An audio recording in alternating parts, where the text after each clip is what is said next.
Alors le sport santé comme gisement d'emploi, oui, je pense qu'il y a vraiment une opportunité si on regarde les choses précisément. Tout d'abord,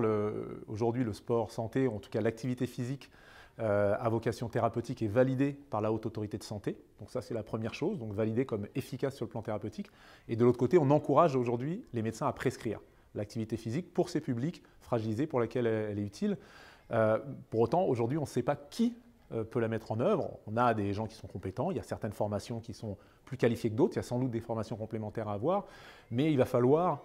passer à une échelle, il y a des expériences qui montrent l'intérêt de la prise en charge, mais il va falloir passer à une échelle plus importante et l'opportunité que ça présente, c'est que l'activité physique, quand on remet à l'activité physique des personnes touchées par certaines maladies chroniques, il se trouve qu'elles en tirent les bénéfices santé très vite, mais qu'il y a probablement des effets sur leurs dépenses de soins assez rapides, à échéance d'1 an ou 2 ans,